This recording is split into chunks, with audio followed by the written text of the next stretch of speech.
Yeah, played in that Bible story. Yeah, and I just kind of fumbled through all the guitar. I've got like 7 guitars, but I just collect them. Well, I can play it. I can play a bunch of cowboy chords and try to eke out some vocals. Oh, that would be great. Yeah, that's what I was telling. I'll look for it. Everything that I've had over the years, I've moved too many times. Things get lost and everything to go. But I've got stacks of full and sure I'll find them in Yeah. Okay. That should be pretty cool. And then all you have to do after that is arrange a date with Pastor or Or just with, send them the lyrics. well, he's going to send him the lyrics first, but then we got to schedule it in somewhere. Right. So that would be great. Everybody. I'm really glad to see such a nice crowd for Sunday school. That just makes me so happy. The Word of God is such a rich treasure, and it's an indicator of spiritual health when people are hungry for the Word of God. So it's a great thing that you're here today. Thank you. We're in Acts chapter 17, and we might even finish early because I don't even try to time it with the kids. So we'll see what happens. We don't have a whole lot to cover. I just want to do the end of this chapter today. So just as a reminder, because it's been a few weeks, right? We had a voters meeting. And I was sick. Was there something else? So we missed 2 weeks. Yeah.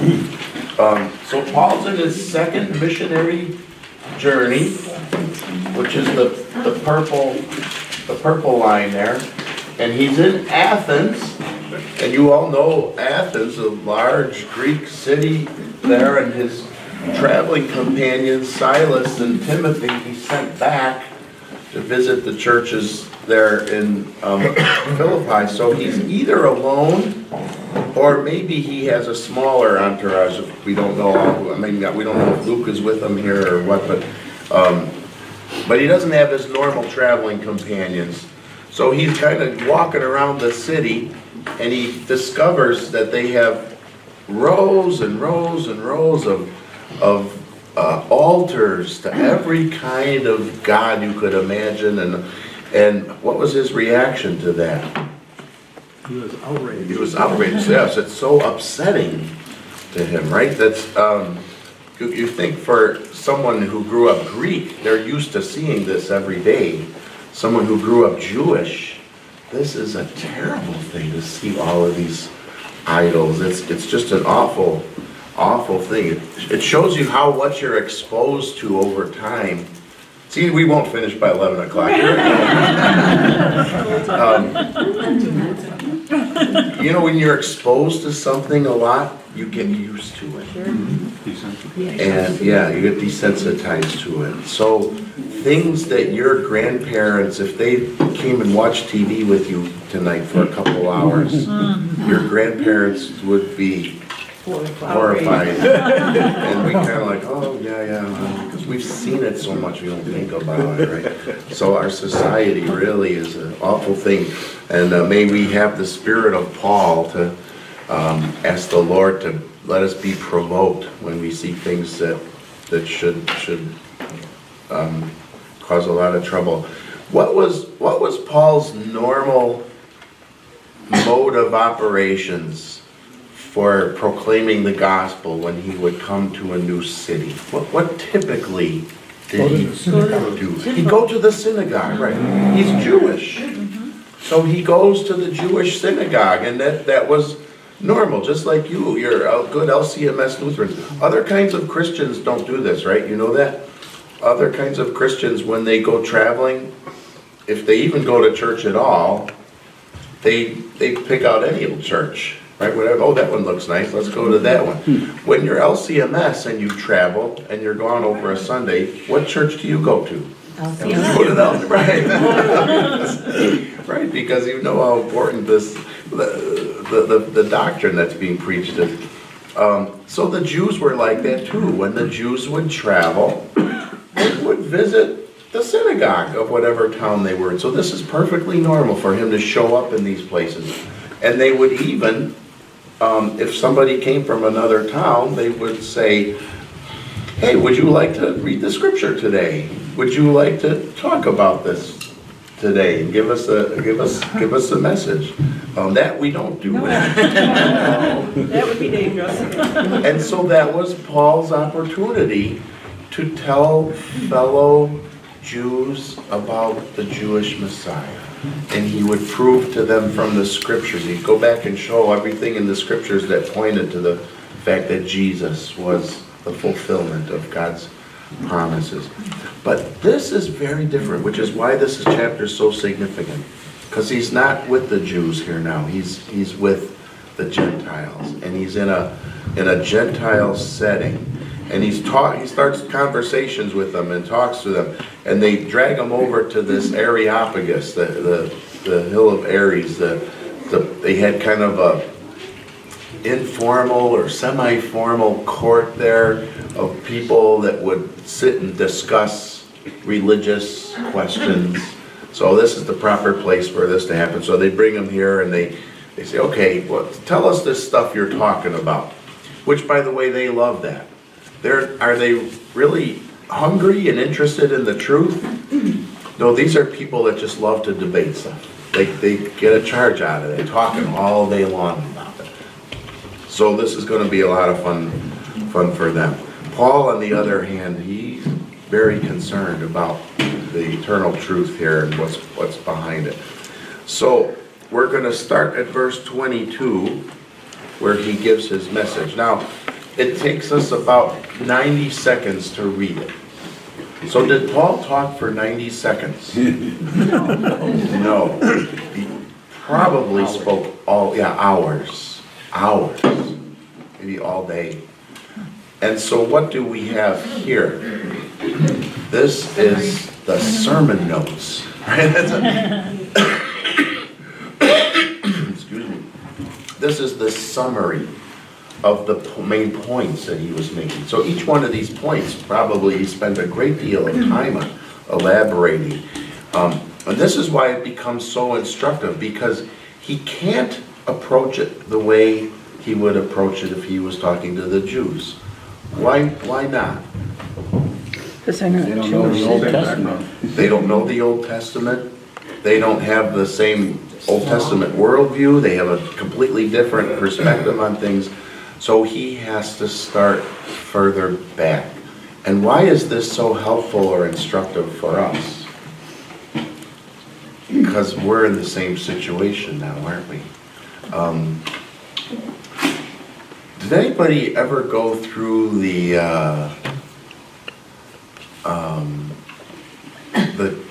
D. James Kennedy evangelism explosion training? I know Dad did. You did, right? Well, Mom did. Mom did. Oh, okay.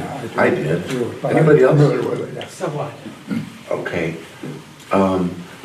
So it's really great training.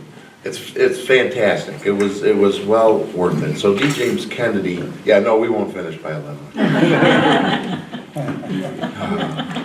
D. James Kennedy was a great man. Do you know who he is? Just raise your hand if you even at least know who he is. Okay, so he was a pastor and ended up being pastor of I think it's Coral Gables Presbyterian Church down in Florida, and a really great man. When I was in the Navy, my ship went down to Florida, and we were going to have a few days in port. So I arranged for our ship for anybody that wanted to be able to take a tour to go to visit his church. And they were very nice. They said, oh yeah, come and visit. And we took a bus down there, and they had like a chicken dinner for us, and we visited their bookstore, and their organist played a piece on the organ. They had an enormous pipe organ. You know, this was a grand thing. And they even arranged for Dr. Kennedy to come and talk to us for a few minutes. And Dr. Kennedy is so busy. You know, at that time, he's the author of many books. He's got a TV program, and he's on the radio, and he's a world-renowned speaker. He flies all over the world. So he's going to come in and give us like a 15-minute talk. and he sees the sailors sitting there in the front row. You know, we're in the front 2-3 rows of this church that seats 1,500 people, and he comes down to the front, and he's talking to us, and he's smiling, he's having a great time. And then his handler, I call her, I don't know, person that controls the schedule, she comes up, 15 minutes, and she's like, Dr. Kennedy, it's time to go to your next thing. He's like, oh yeah, okay, right, be right with you. And he keeps talking. 10 minutes later, she's, Dr. Kennedy, we're late, we really need to go. And I'll be right there, I'll be right with you. And a third time she comes and she says, we're way behind schedule, sir. He goes, oh yeah, I know, okay. And I just saw her, she's like behind him while he's talking, and she goes to she's got her clipboard, and she just goes,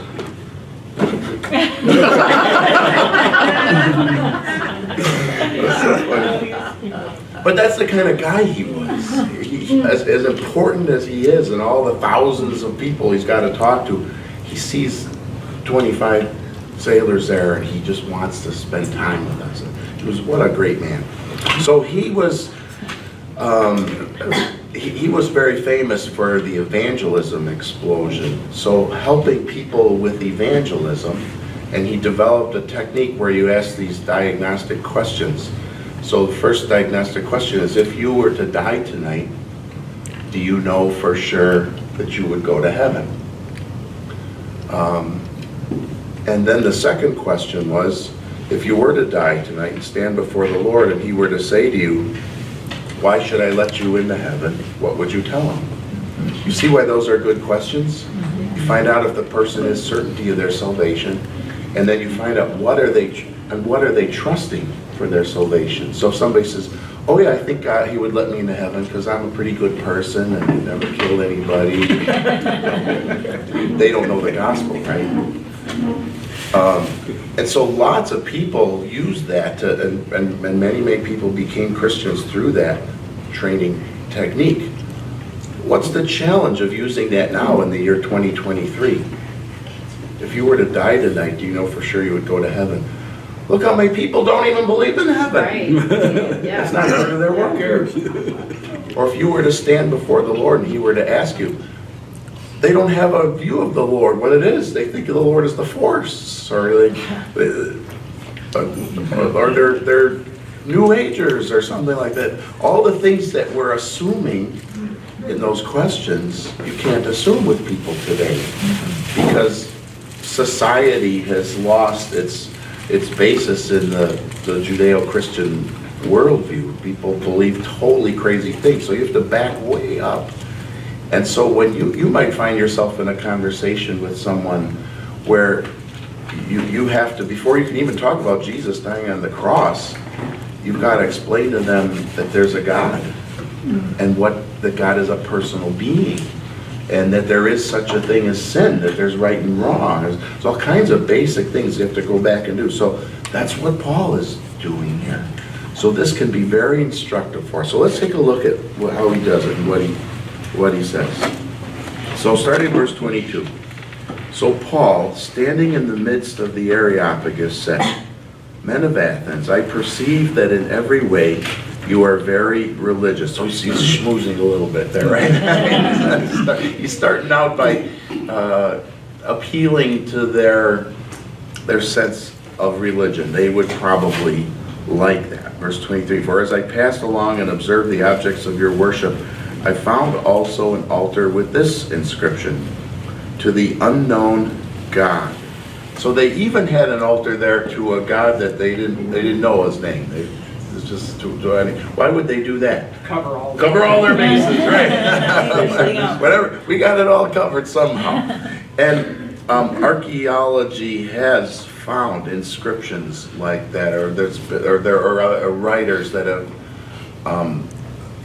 given their descriptions of visiting Athens at the time who say, yeah, we saw this too. So we know that this is all real. End of verse 23. What therefore you worship as unknown, this I proclaim to you. So he's almost taking advantage of the fact that they're kind of inviting him, right? They're saying, hey, we don't know about this. He's saying, okay, hey, let me tell you about that. He's not pushing himself on too much. And this is how he starts, verse 24. The God who made the world and everything in it, being Lord of heaven and earth, does not live in temples made by man. So what does he start out with? That there's a God who made everything. And that becomes very important. Remember, a lot of these were Stoics, and a lot of them were Epicureans. The Stoics did not have that view of God, that God made everything in the world. They had a different view. So he's kind of saying, you Stoics are wrong, and you Epicureans are right. Now, do you think the people are involved in his debate here? Yeah, they're right in it. This is just what they want. But there has to be a sense that there's a God who created everything, the Lord of heaven and earth. So one of the things, I'm kind of excited that Mike locked in getting Dr. Carter for us. I think that's going to be a great thing. And I hope you can all be here and bring your kids and your neighbors and anybody you know who's sure that evolution is right, especially, or ask questions about it. I think it's going to be a great event. So why is creation such a big deal? Will anybody go to heaven for believing that God created the world in 6 days? No. No. And if there is a Christian, although I feel they are grievously mistaken in this, but if they believe that God created the world over billions and billions of years, will they not go to heaven because of that? No. So why is it important? It establishes kind of the baseline for understanding that if God created us, then we are accountable to Him.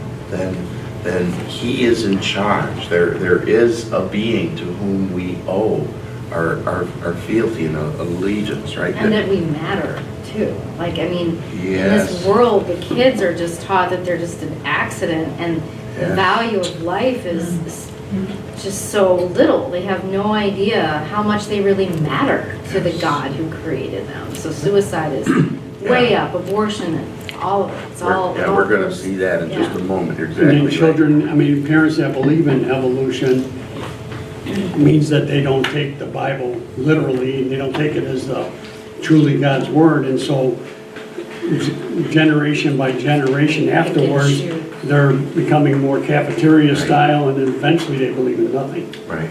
Yeah, that's exactly what we're observing. It's exactly what we see, right? So he's establishing the fact that there is a God who created everything, and that He is the Lord of heaven and earth. In other words, He's in charge. He's not. He didn't just make it and then disappear in the mist or something like that. He's running it. He's in charge of it. And He does not live in temples made by man. Verse 25, nor is He served by human hands as though He needed anything, since He Himself gives to all mankind life and breath and everything. So the idea that he doesn't need anything, that He is independent of us, that He's above us, that's all part of what He's establishing. Very important. And then look at verse 26. And He made from one man every nation of mankind to live on all the face of the earth. So that sounds perfectly normal to us, right? Because we all learn the story of Adam and Eve. Mm-hmm. So where did all people come from? From Adam and Eve. If you don't believe that, think what a big difference that makes. So like Tabra was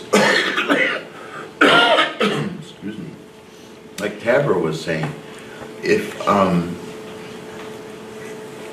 God didn't create us, or if we just evolved, what are you? You're just kind of a higher animal, right?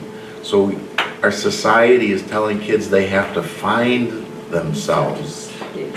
They have to find their identity. They have to create some. And look at all the hoops kids are jumping through to try to do that. And how many of them are failing? They're taking their lives here. The suicide problem's not getting better. It's getting it's getting worse. Look at what that does to your view of humankind. So this was a new idea, by the way, for the Greeks. Did the Greeks believe that all people descended from one person? No. And because of that, the Greeks believed that if you were Greek, you were better than everybody else. It's kind of like yeah, that movie. Yeah, my big fat Greek wedding. Yeah. Yes, if you're Greek, you're superior. Well, that's a natural belief from the idea that we don't all have a common descent, right? So among evolutionists, here's what you necessarily end up. Some people are more evolved than other people. So you have superior people and you have inferior people. That's how can you escape thinking that if people came about by evolution? In fact, I'll never forget that book was just such an eye opener to me. When I was doing I was in my Doctor of Ministry program, and I had a required course on the Christian conscience. And I thought, oh, what a bummer. There's so many other courses I would rather take. There's other things I'd rather look at. I didn't want to take that course. It was such a great class. Oh, and one of the books we had to read was the Nazi Conscience by Claudia Kunz. And she chronicles in there all how the Nazis got everybody to be on board with them. The scientists in Germany agreed with the Nazis, the religious leaders agreed with the Nazis, the intellectuals in the universities agreed with the Nazis. How did they get all these people to go along with a program where you are trying to exterminate other groups of people? How do you do that? How do you get somebody to kill a whole bunch of other people? Oh, now I'm tying in other books too. But there's another book I read too, on killings by an army psychologist, and he talks about how hard it is to actually get someone to kill another person. It goes against your natural grain to kill another person. You do not want to do it. After Gettysburg, they went and collected all the rifles from all the dead soldiers. 50% of the rifles had not been fired. Now think, those rifles, right, muzzle loaders, you spend, a minute loading the darn rifle and 1 second to shoot it. So you'd think, most of them would be empty while they're trying to reload or something like that. No, most people, they loaded their rifles and then never shot them. In fact, a huge number of rifles had multiple bullets in them. They loaded it and they ran around all scared, and then they loaded it again, not even realizing it wasn't empty. And they found that happened a lot. They found one rifle that had 18 bullets in it. The guy just kept reloading, but he couldn't bring himself to point the gun at someone else and shoot. Why? Because it goes against our grain to kill. You can't just kill. So you have to be conditioned to kill, except for psychopaths, right? You have to be conditioned to kill, or you have to change your conscience to believe that it's a good thing, and that's what the Nazis did.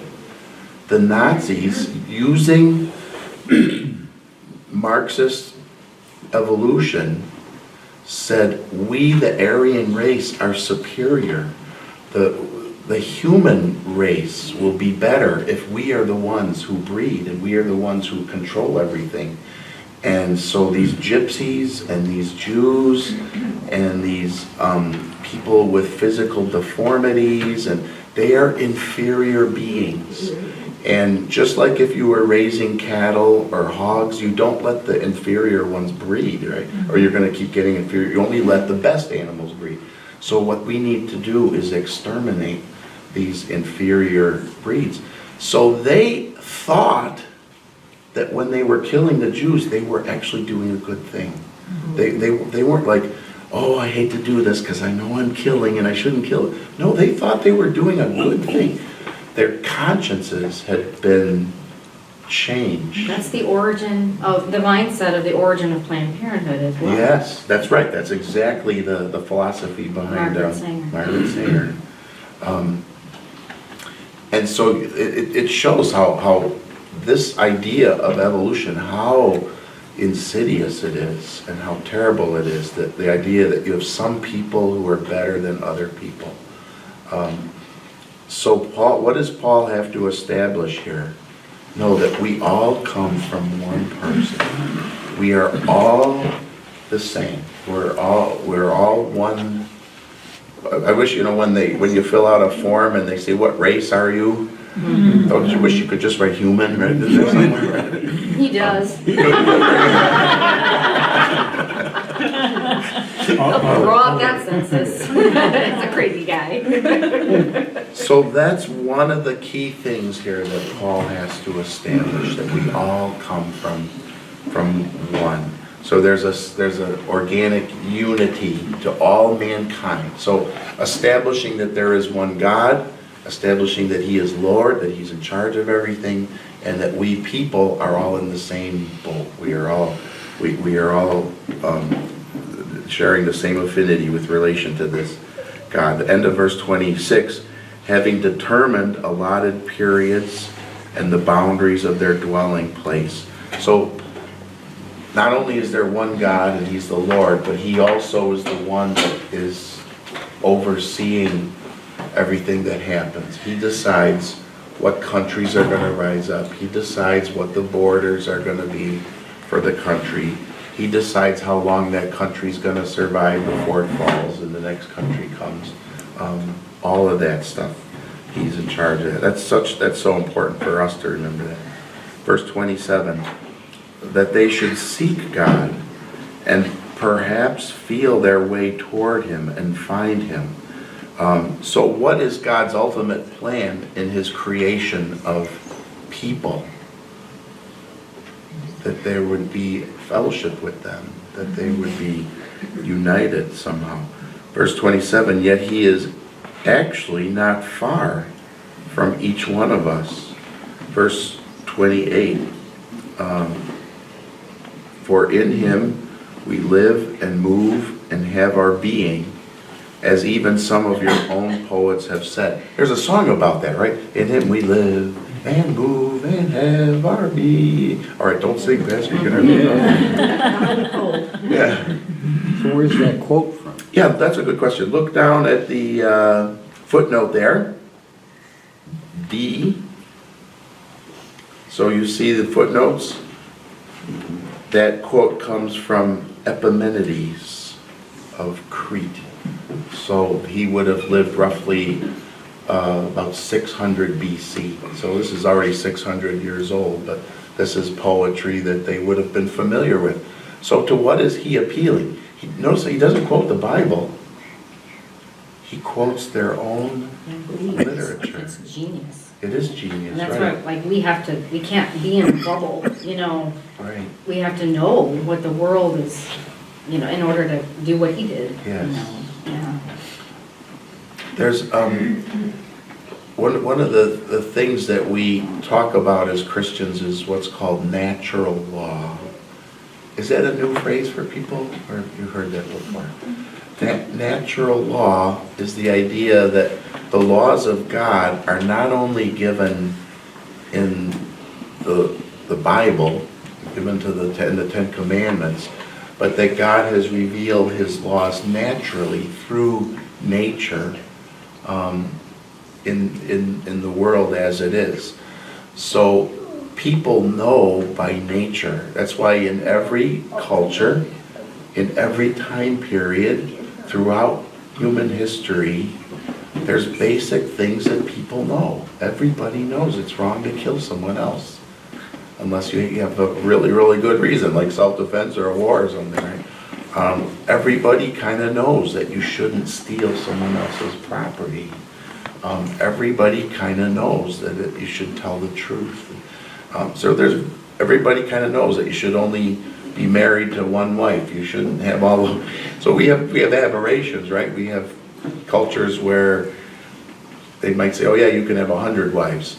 But every culture, at least they know you can't just make all the women your wife. You can't do that. So this, how does everybody know that? Because it's in our nature. It's part of natural. We teach that in confirmation as conscience. Yes, conscience is a part of it. Conscience is part of natural law. Well, Pastor, wouldn't original sin, though, wouldn't that corrupt that inherent law in us? Yes, we do believe that original sin mars natural law. So natural law, we affirm it and we employ it and we use it, but we recognize that it's not an entirely reliable source, because all of us have something in our nature that we can always find a reason why we should steal from that guy. We know we shouldn't steal, but in this case it's justified. We should do it, right? So it's defiled. So the idea also, as part of natural law and natural revelation, we would say, is that there is an idea that God is out there. What if you grew up on an island and nobody ever told you about God, and nobody ever told you about the Bible or anything like that, but you're sitting there one day and you're looking up at the stars? What should you be thinking? How'd those get up there? Yeah, so that's what the psalmist says, right? You know, when I look at the works of your hands, you see that. You see a beautiful house, you don't just say to yourself, oh, look what the wind blew in. You know somebody put that there, right? So you look at the wonders of creation, you know that somebody put it there. You look at natural law, that there's right and wrong. You know that there's a reason why there's right and wrong, that there's behind it, there's got to be an ultimate right and wrong. So Paul's appealing to the fact that the Greeks themselves should know that there is this God out there. I heard this story way back when I was in college. I don't know for sure if it's true. I think it's true, but the story was about this island in New Guinea where no Christians had ever come before, and they worship like the spirits of the river and the spirits in the trees and stuff like that. And two guys got together and they started talking. They said, this can't be. There's got to be a higher something. And they didn't want to tell the other people in the tribe because they would get laughed at or ridiculed. But they made an agreement with each other to say a prayer. And in their island, there was a big mountain in the middle. They said, to whoever put that mountain there, please come and tell us who you are. And years later, finally, when the first Christian missionaries came to that island, you imagine you're the first Christians there. How do you start telling them about the gospel? So the first thing the Christian missionary said is, the God that put that mountain there, he sent us to tell about himself. And so those two guys became the first converts. Kind of cool, but whether it's true or not, it does kind of capture the essence of what we know is right, that everybody should know that there is a God. And that's what Paul's saying here, right? So in him we live and move and have our being. Now when Epimenides wrote that, who was he thinking of? Zeus, yeah, right. But what's Paul saying here? Paul would be first to jump up and say, you know, Zeus is not God, but he's saying behind these impulses, behind these ideas that you attribute to Zeus, there is truth. There is a God behind it. The second part of verse 28, for we are indeed his offspring. So there's a footnote there too. Do you see it? Yeah. So you go down to the footnotes at the bottom of the chapter. This is from a poem by Aratus. I'm not sure I'll even pronounce this right. Phenomena. Not sure. And Aratus would have lived about 310 BC, so this is already 300 years old. And he's probably also talking about Zeus more than likely. One thing to notice too, I just call quick attention to this. We are indeed his offspring. So are all people God's offspring? Yes, in the sense that they all come from him, ultimately. But here's something to watch out for. Are all people God's children? No. No. The Bible, no, this is a common myth today, where you'll hear people say, well, you know, everybody's a child of God. We're all God's children, meaning all human beings. But the Bible nowhere says that. Whenever the Bible uses family language, so not offspring is kind of like offspring, but whenever it uses family language, a son, daughter, or child, it's always used only of people who are in covenant relationship with God. All right, that was a side note. Back to verse 29. Being then God's offspring, we ought not to think that the divine being is like gold or silver or stone, an image formed by the art and imagination of man. So if we are descendant of God, why would we attribute to God characteristics that are less than us, right? That God could be a stone or a piece of wood. Now, when we talk about idolatry, did the people in first century Athens, did they think that when they looked at this stone statue, that was God, the stone statue was God? No, they weren't that stupid. They knew. But what are they saying by having this stone statue of God? They're saying that the attributes of this is what the God looks like, or this is what the God is like. In other words, we make the thing that we say God is like, which is the essence of idolatry. When we decide on our own, oh, this is what God is like. Oh, God would never do this, or God would surely always be. We're creating God. We're in the image we think he is. We're making our own idol. So the point of idolatry here that Paul's correcting is if we come from him, we cannot go back then and make up what he is. He's something beyond that, greater than that. Verse 30, the times of ignorance God overlooked, but now he commands all people everywhere to repent. So the times of ignorance God overlooked. Ignorance, of course, means not knowing. So people didn't know. Does that mean that God does not hold sins against people who are ignorant, or that God is not going to punish the nations prior to the first century AD because they didn't know? Overlooked just means doesn't mean God doesn't care. It means that this was not the focus of God's activity and attention at that point. But now something has changed. Now something is different. Now he commands all people everywhere to repent. So now what is Paul proclaiming? Once he's established that there's a God, that God is the Lord, that we all people come from him, he's letting them know God has done something now in history. And that means that everything is different for us at this point. Verse 31, because he's fixed a day on which he will judge the world in righteousness.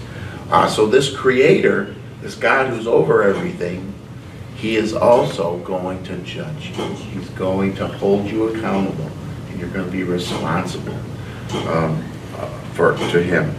And he's going to judge the world in righteousness by a man whom he has appointed. Okay, here it is.